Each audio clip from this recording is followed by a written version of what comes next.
আসসালামু আলাইকুম। সবাই কেমন আছেন? আশা করি সবাই ভালো আছেন। আজ আপনাদের জন্য নিয়ে এসেছি গল্পের অন্তিম পর্ব। আশা করি গল্পটি আপনাদের ভালো লাগবে। তাহলে চলুন শুরু করা যাক। নিজেকে ছাড়াতে বিন্দুমাত্র ইচ্ছে করছে না। দোমনা করতে করতে হঠাৎ এক ঝটকায় নিজেকে ছাড়িয়ে নিলাম। আমি এমনটা করাতে জিলুর ঠিক হজম হলো না ব্যাপারটা। আমি উঠে বসতেই সে আবার আমার হাত ধরে টান দিয়ে বুকের সাথে জড়িয়ে নেয়। আমি বললাম, কি হচ্ছে? আর বলতে পারলাম না। জিলু আমার মুখ চেপে ধরে বলে, চুপ, একদম চুপ, একটা কথাও নয়। অনেক কথা বলেছেন, আজ আর কোনো কথা নয়। আমি ওনার চোখের দিকে তাকিয়ে রইলাম। উনিও আমার চোখের দিকে তাকিয়ে আছে। দুজনের যেন চোখের পলক পড়ছে না। এখন আর নিজেকে ছাড়াতে মন চাইছে না। আমার কেন জানি কান্না কান্না পাচ্ছে। চোখ দুটো চোখের পানিতে ভরে এলো। জিলু বলে, কি হলো? কান্না করছেন কেন? কান্না করতে নেই, আমি আছি তো।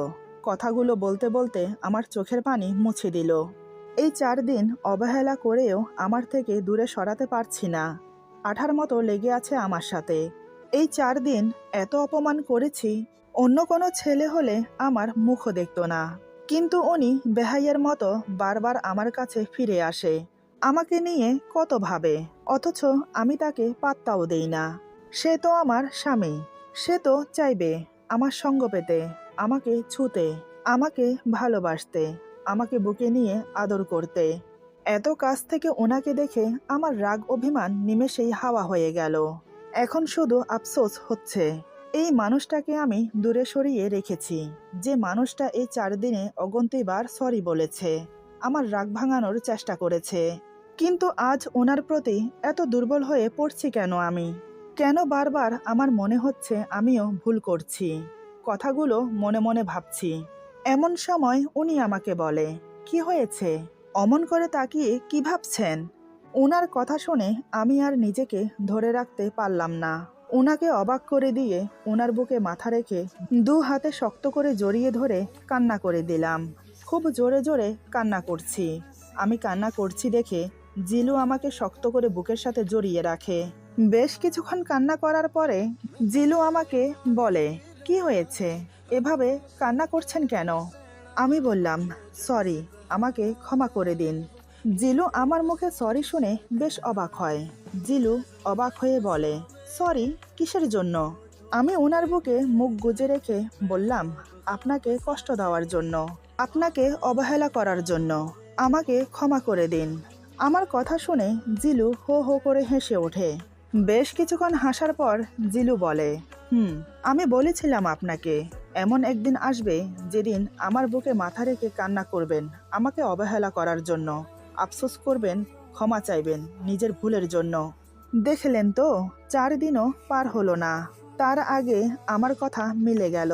তবে আজ আমি অনেক খুশি। আজ আমি আমার ভালোবাসার মানুষকে নিজের করে পেয়েছি।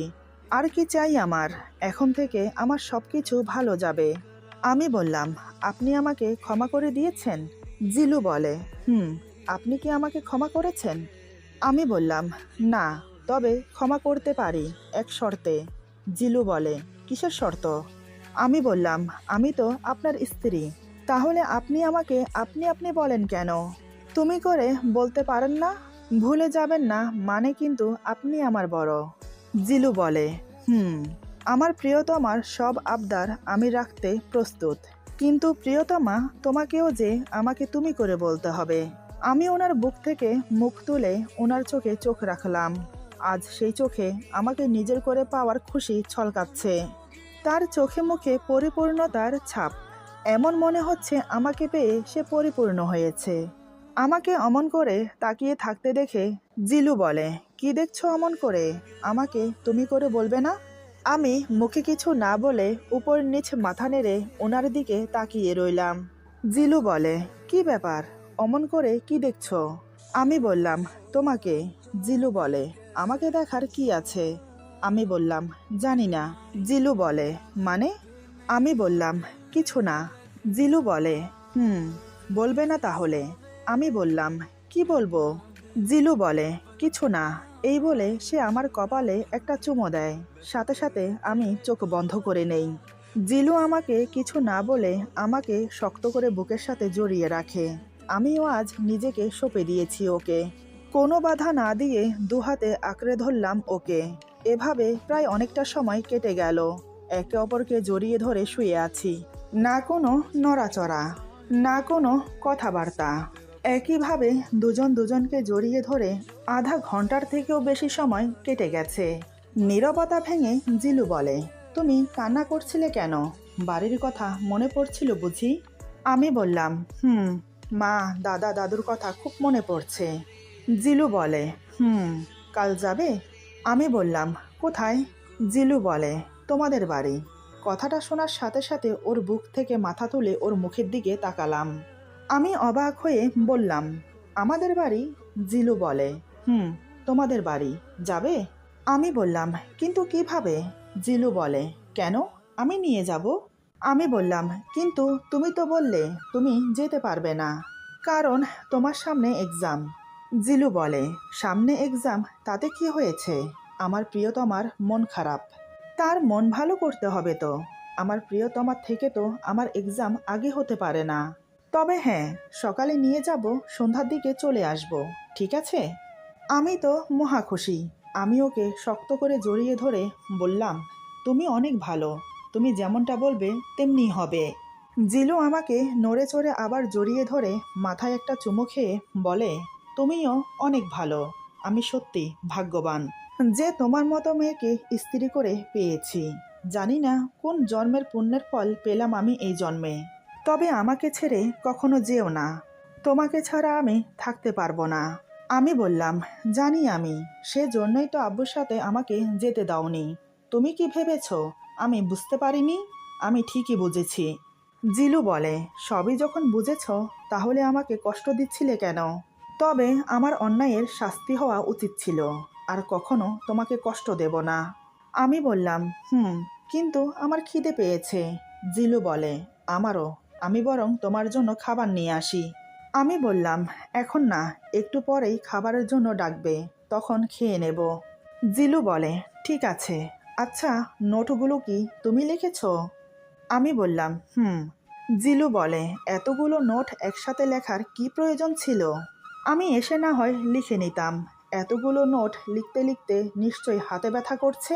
আমি বললাম, ওই একটু করছে, কিছু হবে না, ঠিক হয়ে যাবে। আসলে আমি ভাবলাম কলেজ থেকে এসে আবার নোটগুলো লিখতে হবে, রেস্ট করার সময় পাবে না, তাই আমি লিখে দিয়েছি। কিন্তু তুমি কি করলে? জিলু বলে, আমি আমি আবার কি করলাম? আমি বললাম, কি করনি মানে? আমাকে মুখোশ পরে ভয় দেখালে। তুমি জানো আমি কতটা ভয় পেয়েছি? জিলু বলে, আরে আমি তো মজা করেছিলাম। আমি কি জানতাম তুমি এতটা ভয় পাবে? ভুল হয়ে গেছে, সরি। আমি বললাম, আর কখনো এমনটা করবে না। জিলু বলে, আর কখনো করব না। এভাবে দুজন একে অপরকে জড়িয়ে ধরে গল্প করতে লাগলাম। রাত 9টার দিকে খাওয়ার জন্য ডাকলো। যেহেতু আমি নিচে যেতে পারবো না, তাই আমাদের দুজনের খাবার উপরে দিয়ে গেল। জিলু আমাকে নিজের হাতে খাইয়ে দিল। খাওয়া দাওয়া শেষ করে ফ্রেশ হয়ে দুজন ঘুমোতে এলাম। আজ যখন দুজনের মাঝে সবকিছু মীমাংসা হয়ে গেছে, তাই আজ আমরা দুজনেই খাটে ঘুমোবো, এমনটাই মনস্থির করলাম। এখন আমি আর জিলু দুজনেই পাশাপাশি খাটে শুয়ে আছি। খাটে শোয়া মাত্রই জিলু আমাকে বুকে টেনে নিল। জিলু টি শার্ট খুলে শুয়েছিল, পরনে শুধু ট্রাউজার আছে, আর এমনিতে সে খালি গায়ে। ওর উন্মুক্ত বুকে জড়িয়ে ধরে আমাকে আদর করতে লাগলো। সে আমার ঠোঁটে আলতো করে চুমু দিয়ে কামিজের উপর দিয়ে আমার মাংসপিণ্ড দুটোয় হাত দিল। বুকে হাত পড়ার সাথে সাথে আমি বিশদ কেঁপে উঠি। এই প্রথম কোনো পুরুষের হাত পড়েছে আমার বুকে। তাতেই আমার নিঃশ্বাস ঘন হয়ে এলো। জিলু আমার পুরো মুখে চুমোয় চুমোয় ভরিয়ে দিচ্ছে। চোখে, কপালে, গালে, ঠোঁটে, গলায় কোথাও বাদ যাচ্ছে না। দুজনেই বেশ উত্তেজিত হয়ে আছি। আমি মনে মনে ভাবছি, আজ আমার কুমারিত্ব হরণ করবে সে। কিন্তু না, হঠাৎ সে আমাকে অবাক করে দিয়ে বলে, প্রিয়তমা, রাত অনেক হয়েছে, ঘুমিয়ে পড়ো, সকালে আবার তাড়াতাড়ি উঠতে হবে। ওর কথা শুনে আমি তো আসমান থেকে পড়লাম। এটা কি হলো? এ তো গাছের আগায় উঠিয়ে ধাক্কা মেরে ফেলে দেওয়ার মতো অবস্থা হলো। আমি অবাক হয়ে ওর দিকে তাকিয়ে আছি দেখে জিলু আমার কপালে একটা চুমু দিয়ে বলে, আজ তোমাকে বেশি আদর করব না, কারণ শারীরিক সম্পর্ক করলে শরীর নাপাক হবে, তাহলে তোমাকে গোসল করতে হবে। গোসল করতে গেলে পা পানিতে ভিজাতে হবে, যেটা একদম তোমার পায়ের জন্য ঠিক হবে না। 2-1 দিন না ভেজালে পা শুকিয়ে যাবে। আমি বললাম, এরপর আর কোনো কথা থাকে না। আমরা দুজন একে অপরকে জড়িয়ে ধরে ঘুমিয়ে গেলাম। সকালে উঠে ফ্রেশ হয়ে নাস্তা করে মায়ের থেকে অনুমতি নিয়ে দুজন বেরিয়ে পড়লাম। যেতে যেতে আমাদের মাঝে অনেক কথা হলো। সত্যি বলতে ওর সাথে মিশে বুঝতে পারলাম ও কতটা ভালো। আমি মানছি বিয়ের রাতে সে আমাকে অপমান করেছে, কিন্তু ওর জায়গায় আমি থাকলে সে একই কাজই করতাম। যে পরিস্থিতিতে বিয়ে হয়েছে, এমন ভুল বোঝাবুঝি হওয়াটাই স্বাভাবিক। আমাদের বাড়িতে পৌঁছতে পৌঁছতে পুরো 1.5 ঘন্টা লাগলো। তবে বাড়িতে আসার আগে একটা বাজার পড়ে। জিলু আমাকে গাড়িতে বসিয়ে রেখে বাজারে নেমে মিষ্টি, সন্দেশ, চমচম, রসমালাই 4-5 আইটেমের ফল কিনে নিয়ে এলো। এসব দেখে আমি জিজ্ঞেস করেছিলাম, এগুলো কেন এনেছো? জিলু বলে, শ্বশুর বাড়িতে এই প্রথম যাচ্ছি, খালি হাতে কিভাবে যাব? আমি বললাম, তাই বলে এত কিছু? জিলু বলে, কোথায় আবার এত কিছু কিনলাম?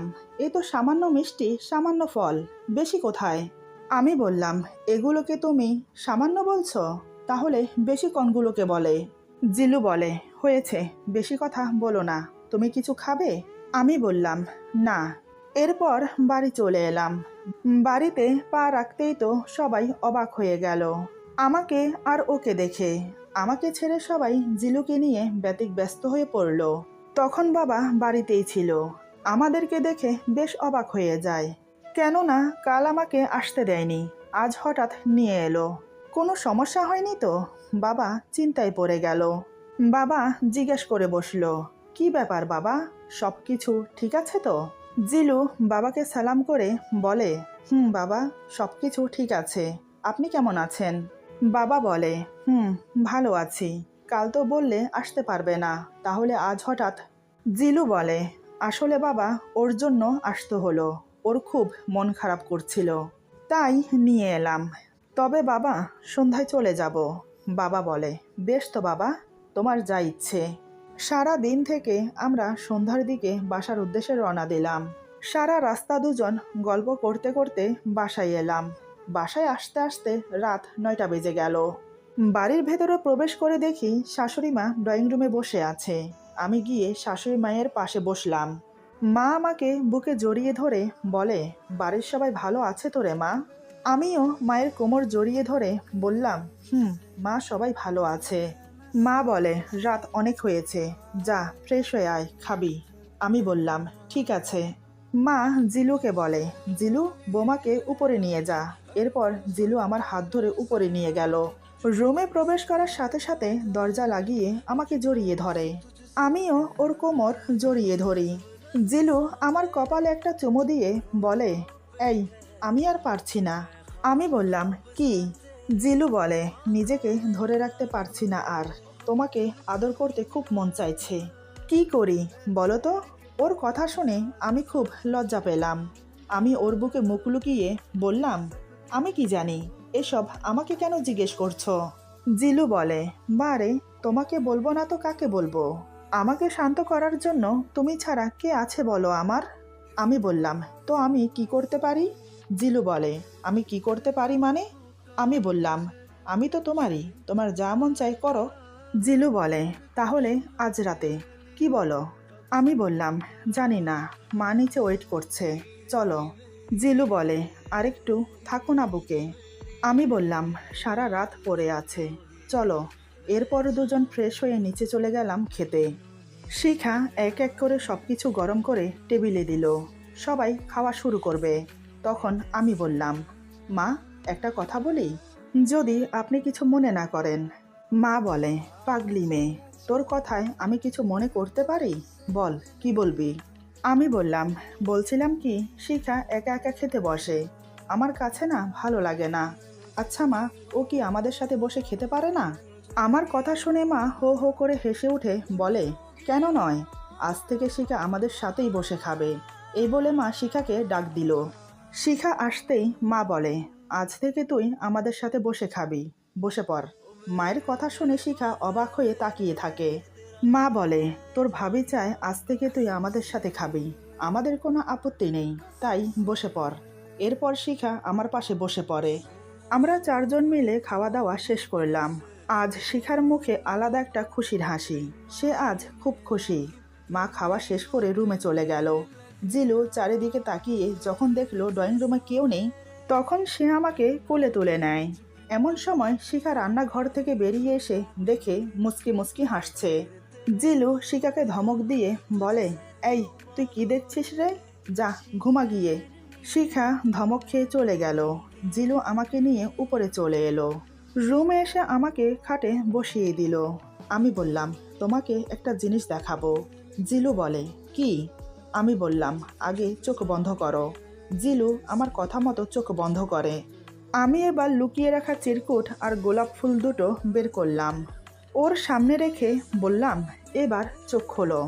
জিলু চোখ খুলে চিরকুট আর গোলাপ দেখে অবাক হয়ে যায়। সে আমাকে বলে, আরে এগুলো তো তুমি ফেলে দিয়েছিলে, তাহলে এগুলো কোত্থেকে এলো? আমি বললাম, তুমি ভাবলে কি করে তোমার দেওয়া জিনিস আমি ফেলে দেব? ও তো তোমাকে দেখানোর জন্য ফেলে দিয়েছি। এই প্রথম আমাকে কেউ গোলাপ দিল, আমার জন্য কাব্য লিখলো, তাও সেটা নিজের স্বামী। আমি ফেলে দেই কি করে বলো তো?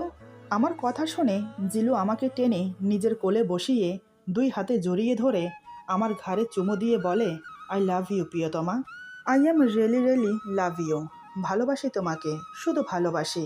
আমি জানতাম তুমি মুখে আমাকে যতই অপমান করো, কিন্তু মন থেকে তুমি আমাকে স্বামী হিসেবে ঠিকই মানো। আজ আর তোমাকে দূরে রাখতে পারবো না, তোমার থেকে দূরেও থাকতে পারবো না। আজ তোমাকে নিজের করে পেতে চাই, আর ধৈর্য ধরতে পারছি না। এই বলে হাত বাড়িয়ে লাইট অফ করে আমাকে নিয়ে বিছানায় শুয়ে পড়ল। এতটাই উত্তেজিত হয়েছিল সে যে নিজেকে আর কন্ট্রোল করতে পারছে না। পাগলের মতো আমাকে আদর করতে লাগলো, কখনো ঠোঁটে, কখনো বুকে, কখনো নাভির কাছে, কখনো আবার সারা মুখে চুমু খেতে লাগলো। ধীরে ধীরে আমাকে বিবস্ত্র করে নিজেও বিবস্ত্র হয়ে গেল। দুজনেই এখন অর্ধনগ্ন অবস্থায় একে অপরকে জড়িয়ে ধরে আছি। জিলু আমার উন্মুক্ত বুকে মুখ ডুবিয়ে দেয়, ওর দুই হাত আমার পুরো শরীরে বিচরণ করছে। ধীরে ধীরে আমার বুক থেকে মুখ তুলে আমার ঠোঁটে ঠোঁট ডুবিয়ে দেয়। অন্যরকম শিহরণ আর অনুভূতি দুজনের মধ্যে বিরাজমান। উত্তেজনা স্রোত যেন দুজনের শিরদাঁড়ায় বেয়ে বেয়ে যাচ্ছে। একসময় দুজন সঙ্গমে মিলিত হলাম।